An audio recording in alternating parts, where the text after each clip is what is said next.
No, even Polk, who doesn't have the wisdom to avoid a mullet, he knows that's not, to be fair, he kind of pulled it off. He kind of, as far as mullets go.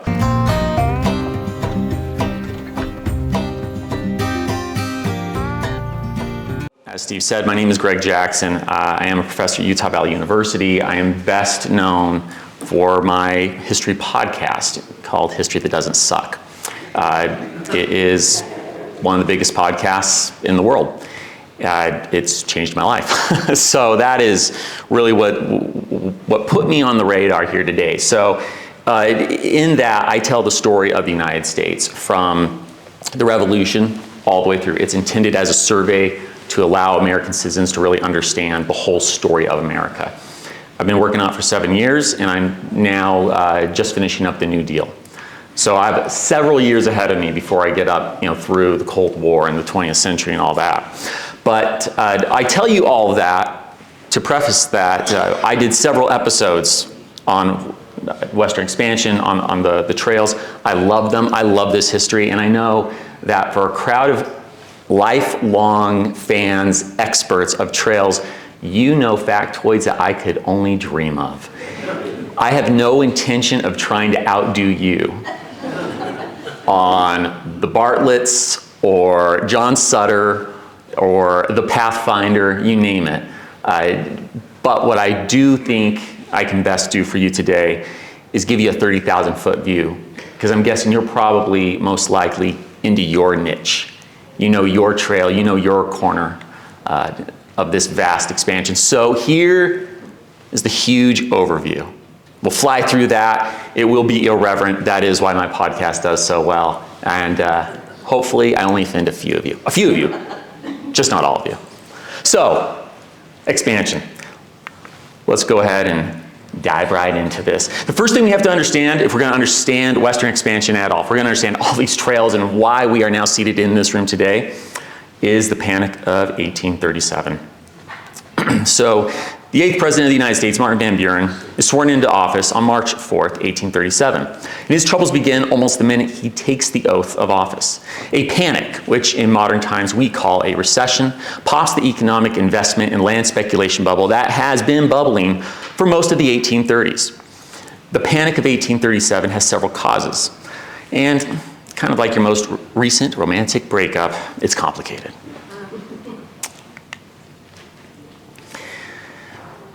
Economic policies of previous administrations, John Quincy Adams and Andrew Jackson, are both partly to blame.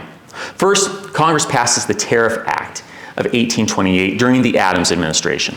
This act is also known as the Tariff of Abominations by Southern planters. Yeah, they didn't mess around.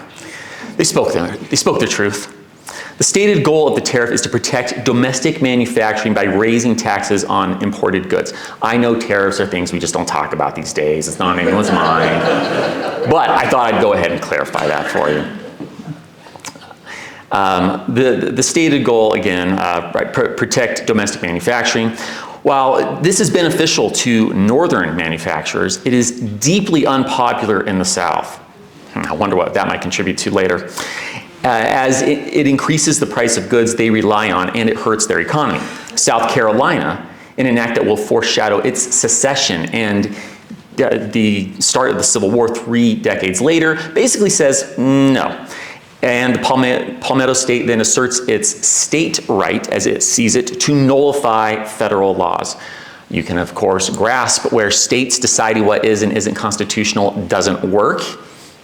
And, we haven't had that claim post-Civil War. But before we got there, before we really decided who was paramount in those two powers, South Carolina loved to say things like that.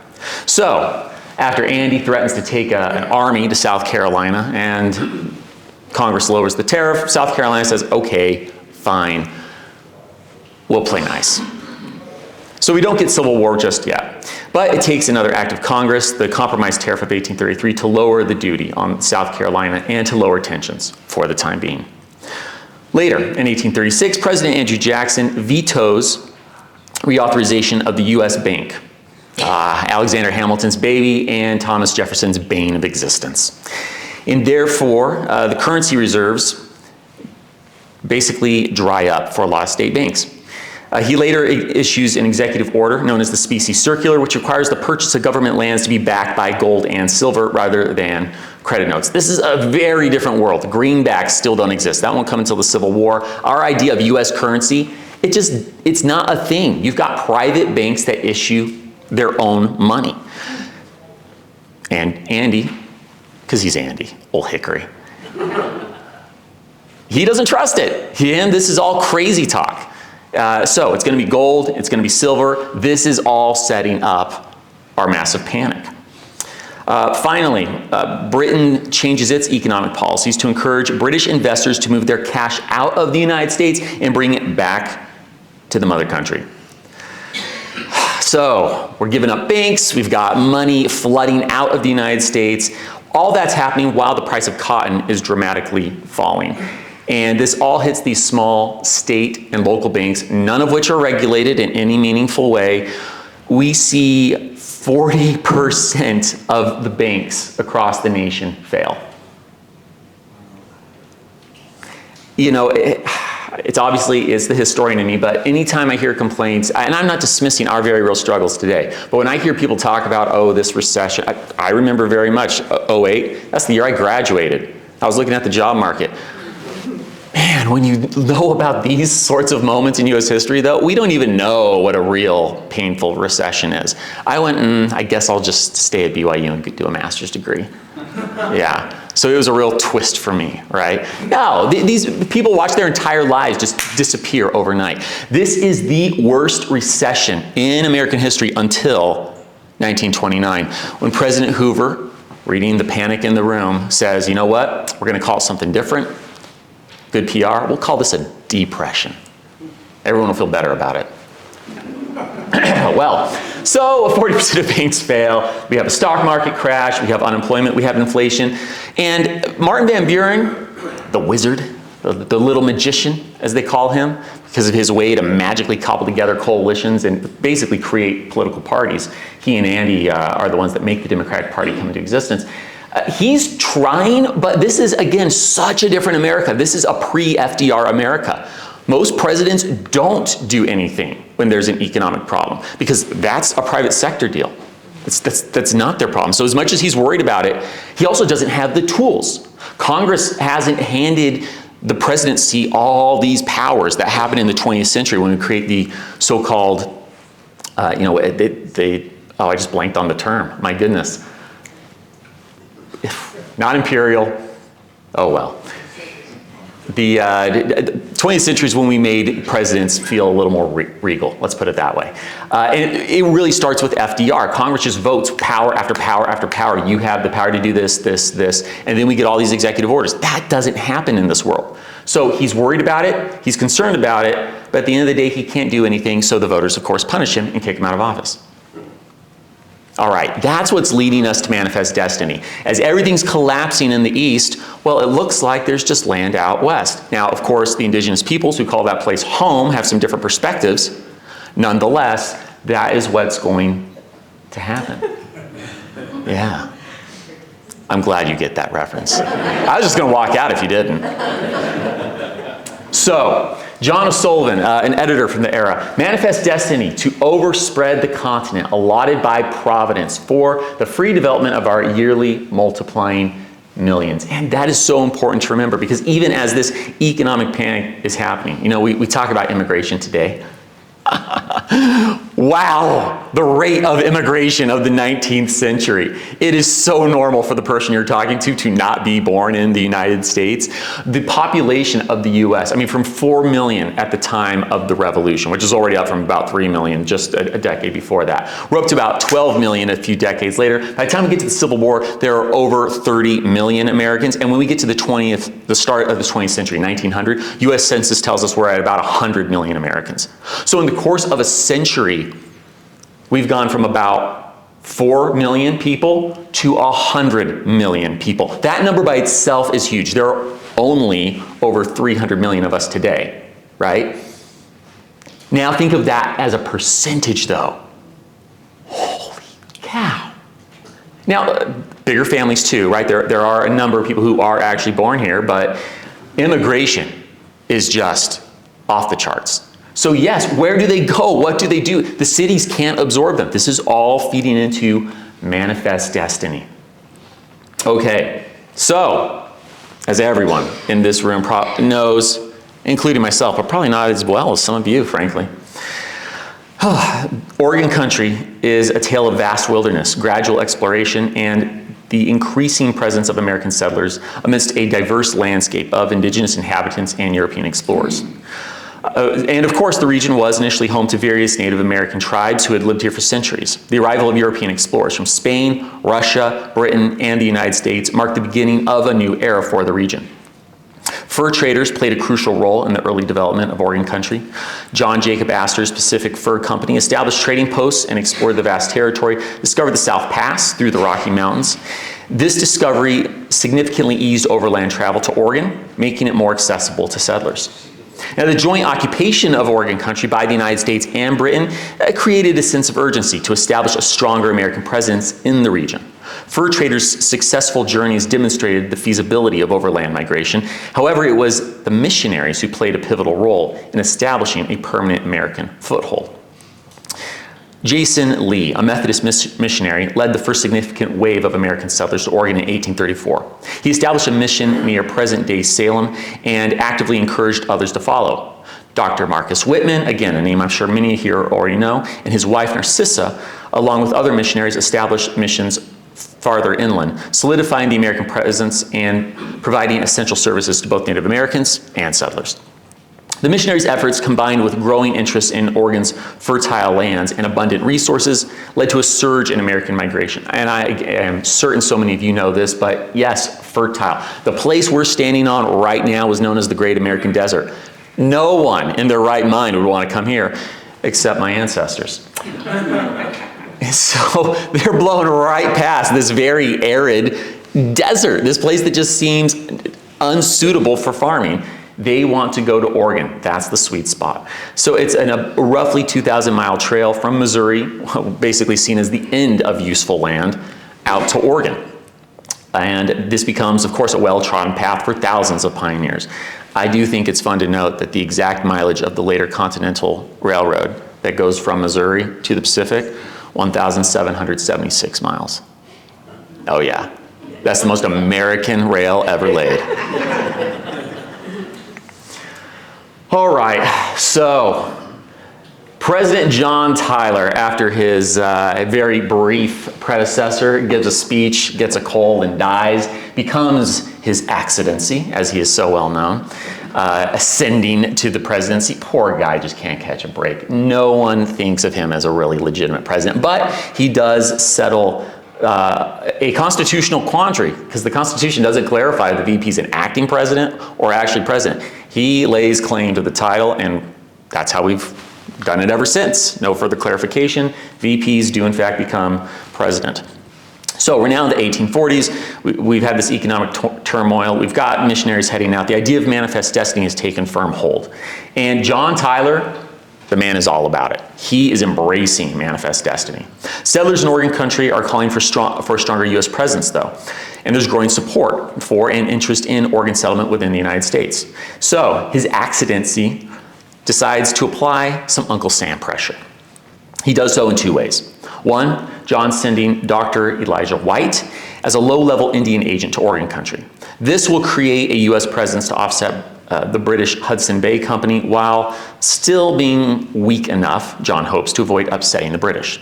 And two, he's sending an army expedition to check things out along the trail, all the way out to Wyoming's future Southern Pass. And its leader is none other than John C. Fremont, the future Pathfinder, U.S. Senator, the man who has the audacity to challenge Abraham Lincoln in the middle of the Civil War for the presidency, because Lincoln's not Republican enough. You understand the Democratic challenger, the guy who's like, yeah, I want to primary challenge the incumbent in the middle of the Civil War. I could do this better. Yep. That's some self-confidence. We can all only aspire to that. At any rate, that's taking us deeper into getting to Oregon country here. So Dr. Marcus Whitman, again, he's a Presbyterian, he's a physician. He's been on the Oregon Trail since 1835 when he went out to check it out because, you know, traveling for months on a sketchy, not entirely blazed trail is just not a big deal. I think he would have done well in the, like, you know, American Gladiator of the 1990s or some of these extreme race shows. He'd have crushed it and that sort of a thing today. Well, in addition to gaining some fame by removing an arrowhead from a well-known mountain man named Jim Bridger, Dr. Whitman decides he's found his calling and heads back east to muster up more missionaries, one of whom he marries, a teacher named Narcissa. The newlywed Whitmans and another missionary couple, Henry and Eliza Spalding, make their way to Oregon country in 1836. And once there, the Whitmans set up a mission among the Cayuse tribe near Fort Walla Walla. Yes, of course, future Walla Walla, Washington.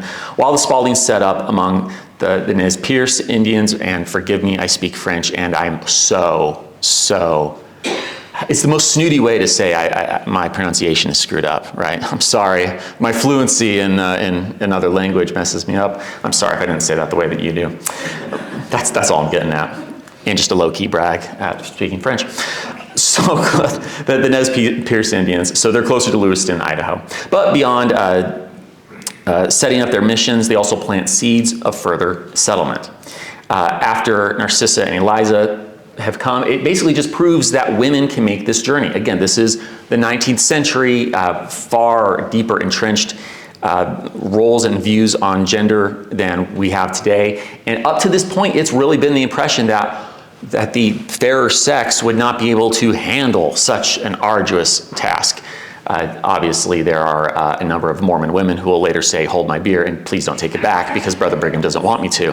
But he was actually okay with it. We got to get to the Grant presidency for that to really disappear. That's an entirely separate story. We won't tell that one today.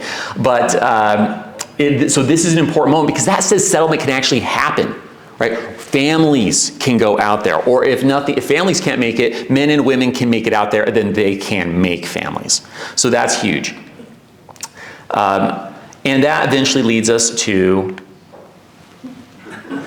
the Great Migration of 1843.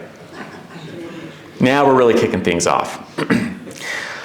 So let's talk about this Oregon Trail. I don't know about you, but I died of dysentery many a times. I think this is one of the most brilliant pedagogical things done in the 80s and 90s. If we had half that innovation in education today. I digress. I won't pick on people. So, talking about the Oregon Trail though. A popular Oregon Trail starting point, or jumping off point to use the proper terms, is Independence, Missouri. Just like in the game. Again, they really did nail that. It sits just off the Missouri River at the state's western edge, and it's where 875 immigrants hang out before officially starting their journey at Elm Grove, Missouri on May 22nd, 1843. They'll now trek that roughly 2,000 miles to the northwest. As they do, we also have more fights brewing with Britain. That dispute over the territory up there, the Oregon country. Now there is a little bit of a misnomer that is often held today by well-meaning teachers, because we talk about the disputed territory in Oregon as though the whole thing is disputed, and that's not actually true. It was pretty clear and understood that much of what became Oregon and Washington today, the United States controlled, and much of what is British Columbia in Canada, the British controlled it. There was really just a disputed, they called it the disputed triangle. Clearly they were geographically challenged. It does not look much like a triangle, but if maybe you're drunk, it looks like a triangle, I suppose, which that was DC a lot in the 19th century, so perhaps that adds up. That smaller triangle was disputed. Nonetheless, we're now into the presidency of James K. Polk, and he's happy to run with the most ardent claims, which is all of Oregon country, everything that the British have, even though, again, everyone else is like, that's insane. So that's where we get the slogan 54-40 or fight. It is literally going all the way up to the bottom of the panhandle of Alaska as we know it today. Now, even Polk, who doesn't have the wisdom to avoid a mullet, he knows that's not, to be fair, he kind of pulled it off. He kind of, as far as mullets go. he knows that's not going to happen. And as negotiations play out, yeah, we ultimately get that very straight line that we all know on the 49th parallel. But we now have the Oregon Trail, and let's go ahead and move along. So we've got the Oregon Trail. We're connecting ourselves from basically Missouri there all the way out to Oregon country, and there's that nice, straight, clean parallel that I was talking about. Oh, sorry, getting ahead of myself. Let's talk a little bit more about the settlement of this full region here. Oregon starts to organize. We get a formal government.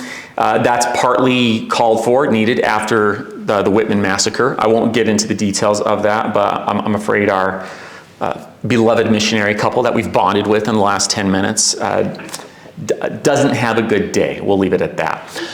But those were usually downer days, raids, as they went both ways, and of course both sides only remembered when they were the ones that took the hit. So you get the narrative among settlers that indigenous peoples are savages that attack them. And meanwhile, of course, the indigenous peoples are going, who are all of these settlers that keep setting up and just stealing these traditional lands that we have inhabited and telling us we can't come here, and attacking us. But within all that, we get the establishment of Oregon, now that we have our straight, sweet line. In that, we do find some noted racism. The pioneers vote for laws that exclude black settlers. So while we're not going to have the legacy of slavery in Oregon, it is literally illegal to be black in Oregon territory initially. First, they enact a law on July 5th, 1843 that prohibits slaves from living in Oregon. Right? This basically establishes Oregon as a free territory. So, way to go.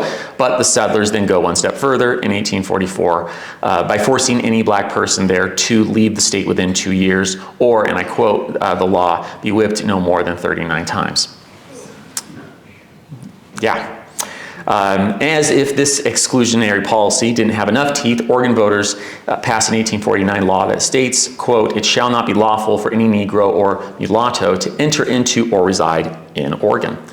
They technically never enforced the law, but one free black pioneer family from Pennsylvania chooses to settle north of Oregon territory near the Puget Sound just to avoid trouble.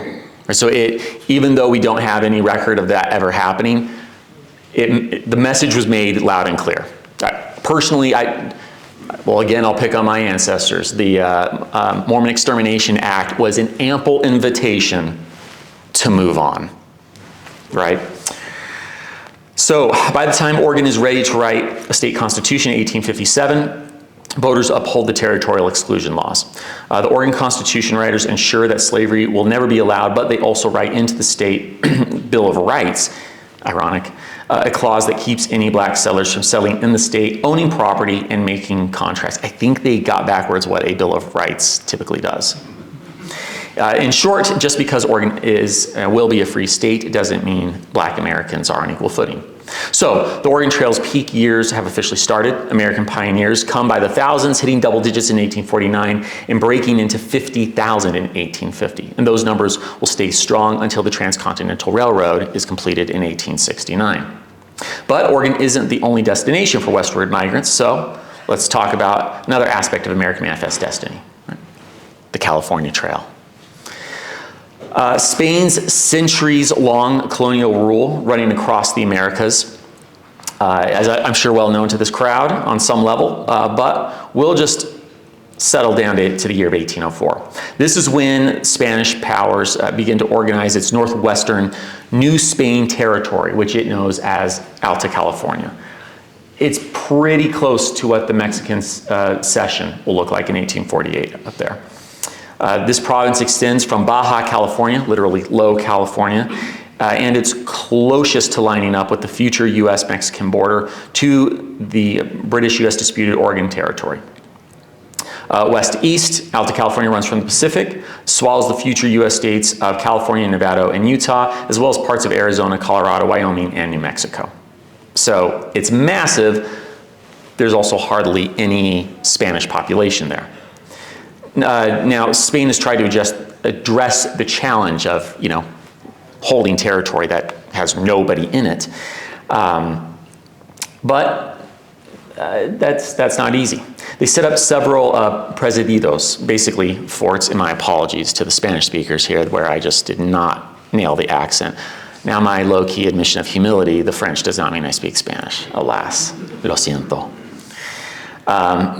But we have missionaries really kind of dominating the Spanish hold by the mid-1700s, and they're really along the coast. So you do not have much of a Spanish presence beyond the California coast, even as they claim all of this land.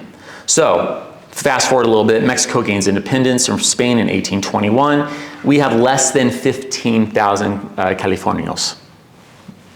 That is, Spaniards, or now Mexicans, who are living in California, or rather Alta California. And it's not long before the mission system and the presidios start to collapse. Because those missions are staffed by loyal Spanish citizens, they're not interested in really doing that same role for this now liberated Mexican nation. So we've got shifting loyalties. And frankly, the Californios, well, they see themselves as separate from the Mexican people. So as Mexico gets set up, and it's actually quite unstable, it's got its own fight going between the federales and, well, basically those who want a federal system that looks like the United States and those who want a central system. They have revolts going all over the place. Yucatan Peninsula has people that want to break off. Alta California wants to break off. Tejas, I think it's called Texas now, they're also interested in breaking off. And of course, it's got a whole bunch of American settlers in it, which gives it a whole different dynamic. But that's important in understanding the Texas Revolution in its context. It wasn't just because American settlers showed up. This whole new nation of Mexico is very unstable, and a lot of regions are displeased with it. So California, Alta California, I'm going to stick with that term to make sure we're just being clear and distinct from the United States version of California. It kind of gets a little bit of semi-autonomy after it has its own rebellion and threatens to break off.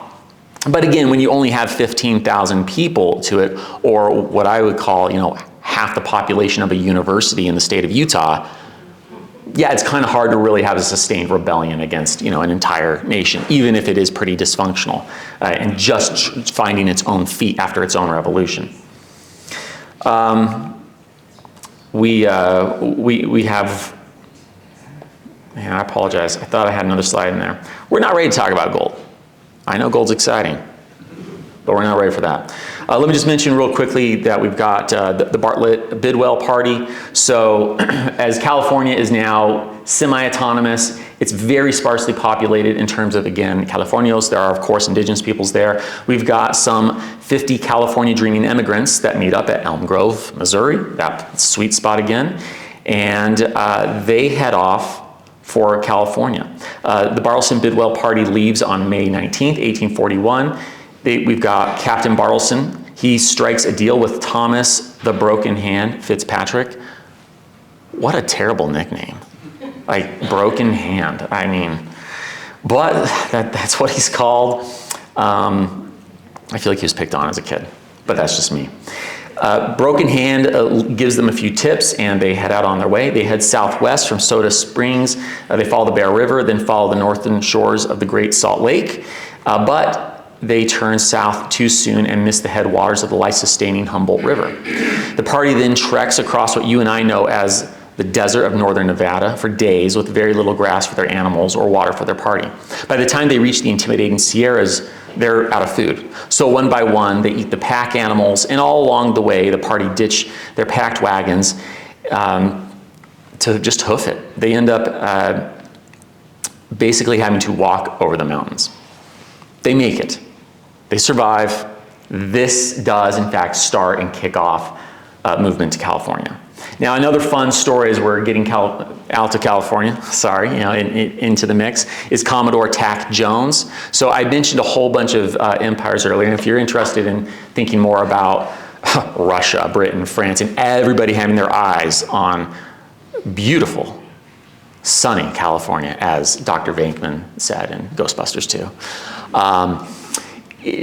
yeah, everyone has their eyes on it because that land is so fertile. It's just like Oregon country, except, well, no movies yet. Hollywood's not quite there. But it's so sparsely populated, it just looks like easy pickings. And again, this is a world of empire. Today we are much more opposed to the idea that if you're a powerful nation, you can just go snatch territory. Not that that impetus is completely gone, but you get international outcry instead of what it used to be of, well, maybe we hold a conference and let's just discuss who gets to keep what. Which is exactly what, I hear the whispers of Greenland down there. And it strikes us today, right? For a lot of people, regardless of political persuasion, the thought of grabbing territory, it doesn't strike us the way that, this is a generation was like, yeah, 54-40 a fight. Of course we're going to take more territory, and yeah, we'll go to war to make that happen. What's the problem? Right, there's no moral quandary for the most part in the 19th century. I'm not saying that being anti-imperial is an entirely new thing, but the majority of people thinking maybe we should respect self-determination. You really don't have that until Woodrow Wilson in World War I showing up at the Versailles Conference and saying, hey guys, I have a revolutionary new idea. Hear me out. Maybe we don't just play risk board with the whole world and let people who want to be, of a certain nation, just be their own independent nation.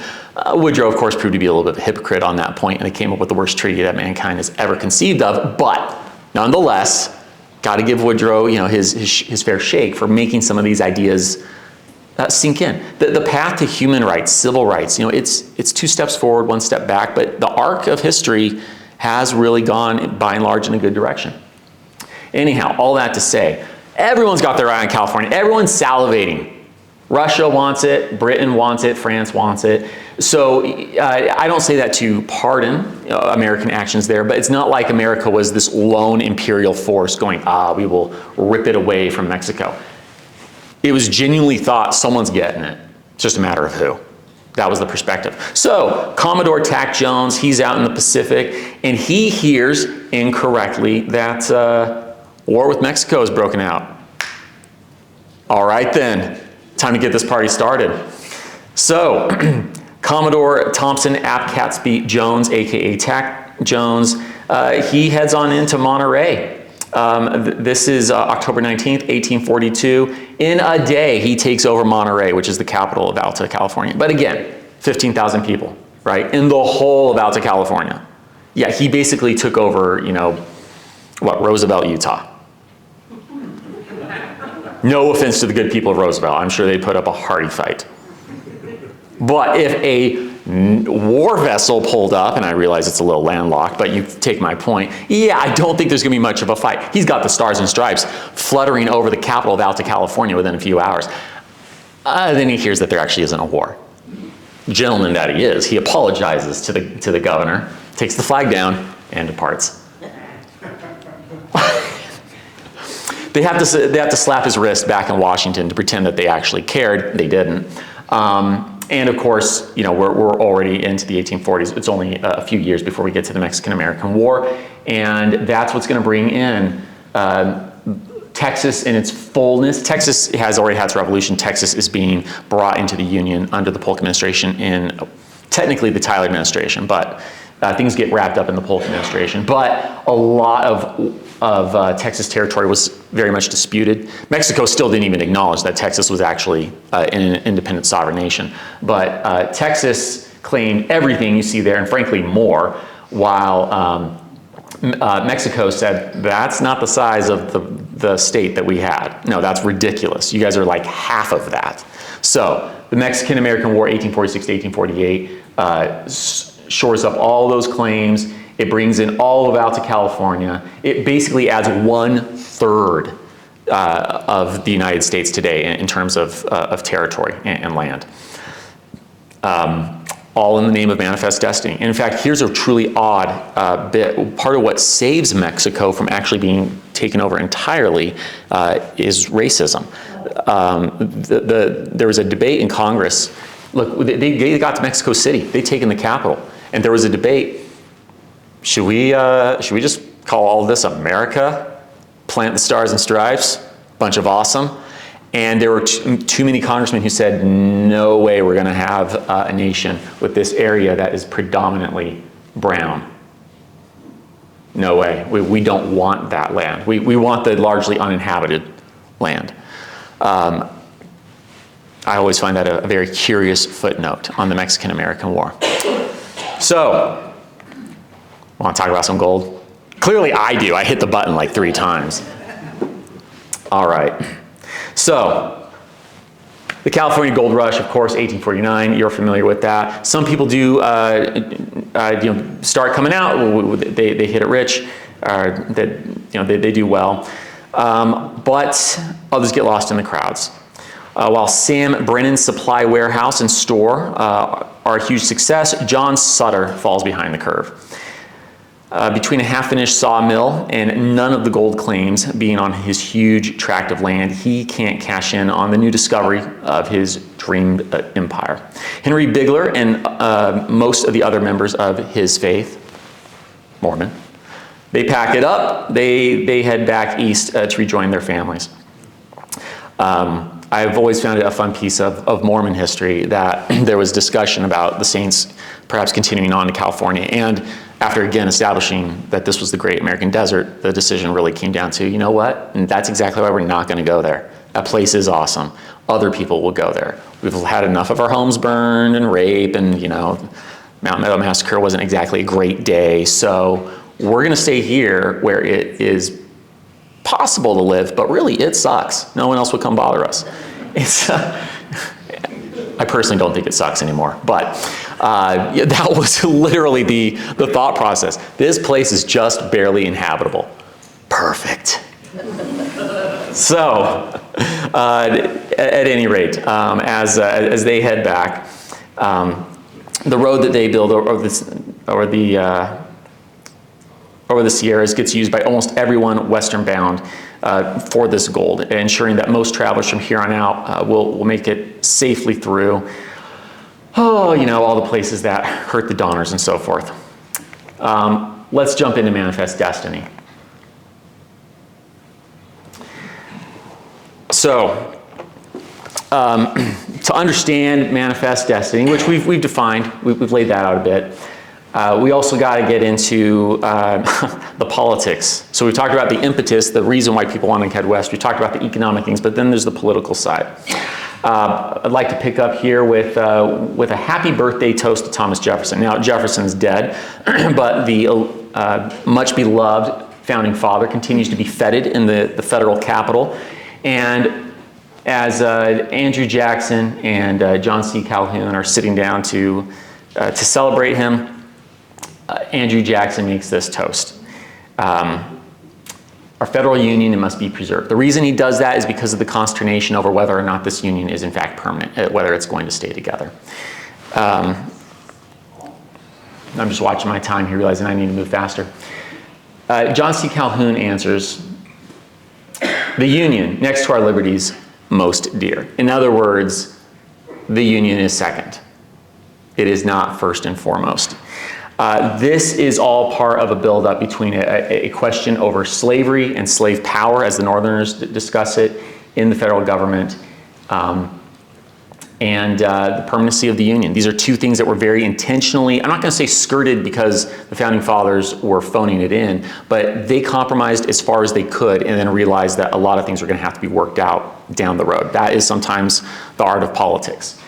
And that is continuing to play out at the same time as Manifest Destiny. Now, I mentioned this tariff that South Carolina was pretty upset about earlier. Andrew Jackson described that tariff as being only a pretext, that disunion and Southern Confederacy was the real object, that Southerners, in fact, wanted to break away. And that slave question only grows as the U.S. territory does. So as I mentioned with James K. Polk and this territory that all came in under his presidency. So we're talking Oregon country being settled, we're talking the Mexican secession, we're talking Texas being fully brought into the Union, all of that. As that happens, Americans have to ask themselves, will slavery be permitted in that territory? So, There are rules about what territory is allowed to have slaves, which states permit slavery, and the fight in Congress as territory is under Congress's control is whether or not that territory will allow slaves. Obviously, when the state is made, it could make the choice to then allow slavery or not, but there's always that inertia, because who settles a state? Right? If it's a slave territory, people who have slaves settle the territory. They're not going to then vote to make it a free state. And vice versa. If you get a bunch of, if there's no slavery, well, no one's going to then turn around and vote, yes, let's have slaves. That's just not how it goes. So there's a real fight over territory. And we get the Missouri Compromise in 1820. That brings Missouri in as a slave state. It splits Maine off from Massachusetts as a free state. And it says that this line, everything underneath it, the parallel 3630 is going to permit slavery, everything above it will not. That sounds well and good. It keeps the nation together for, and when I say well and good, that's not a condoning of slavery, to be clear. In this context, that sounds like, okay, this will keep the Union together for now. But it falls apart as we move forward. Actually, let me just back up for one more second. As all this territory comes in, we get fights. So conquering all this territory, bringing in all this territory from Mexico, actually unleashes a fury and hell in Congress over the debate as to where slavery will or will not be permitted. The Compromise of 1850 brings California in as a free state. It allows a vote in the Utah and New Mexico territory as to whether or not slavery will be permitted. But from there, Southern reps, Southern senators try to push to allow slavery basically in any territory. They see their existence being threatened. The Nashville Convention of 1850 is fascinating. It has very much the same energy as the Continental Congress of 1774, where you have representatives from 9 southern states that come together, and they very expressly say that slavery is being threatened, this is a state right, we may need to consider secession. And that's all building up to this pre-Civil War time. John Brown turning murderous in the name of ending slavery. We all feel John Brown had the right ideas, but questions about whether or not he was okay to go about it as he did. I could talk about this forever. I just finished writing a chapter on this. Representative Preston Brooks, he nearly kills a senator in the Capitol, in the Senate chamber, after he gives an anti-slavery speech. I will try to contain myself from going any further on the details of it, but I mean, this is the sort of thing, again, you know, I mentioned when people talk about economic downturn today, and I kind of go, okay, well, it's really not as bad as it has been. I'm sorry for the mean tweets between our Congress, you know, members. Yeah, that's got to be really hard.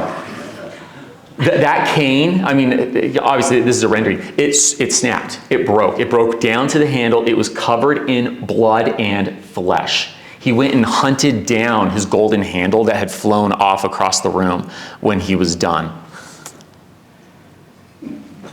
Charles barely survived. It took him years to, I'll say fully recovered, but it wasn't a full recovery. Meanwhile, Dred Scott, he sues for his freedom, as many enslaved Americans have done. Once they're taken into a free territory, they go, hey, states' rights, right? Or free territory, you name it, I can sue for my freedom. SCOTUS says no, because black people are not citizens, they are property. Property cannot bring a lawsuit. Okay, that sets a new precedent. Suddenly, you can't sue. So that means slaves can be taken into free states, and they can't do anything about it. So what is a free state? Right? These are the sorts of things that are all cooking in the 1850s. And that's when Andrew Jackson, I still got Andy on the brain. That's when Lincoln, pre-Beard Lincoln, moves to try and take a tenant seat from Stephen Douglas, a very pro-slavery candidate. They debate for 21 hours, exactly one subject. Everyone knows about the Stephen Douglas debates. That gets thrown around a lot. What I find my students often don't know is they discussed exactly one thing, slavery. That's it. 21 hours. So again, the idea that slavery wasn't on Americans' minds, or, you know, yeah, it's a cause of the Civil War, not like a huge thing. No, it's really, like, that's what everyone was talking about. That was the big problem of the 1850s. And of course, Lincoln doesn't win the Senate seat, but he wins election as president, and he doesn't get a single electoral college vote. He's not even on the ballot in several southern states. It is literally impossible to vote for him, yet he wins. That is the moment that the South goes, our political power has been broken. We are no longer able to control this, and that's when secession goes. Let me go ahead and shut up there rather than go on, because I realize that we've only got a few minutes, and that feels like as good a place as any to stop, just in case there are any questions. I'll push to there. That is the podcast I mentioned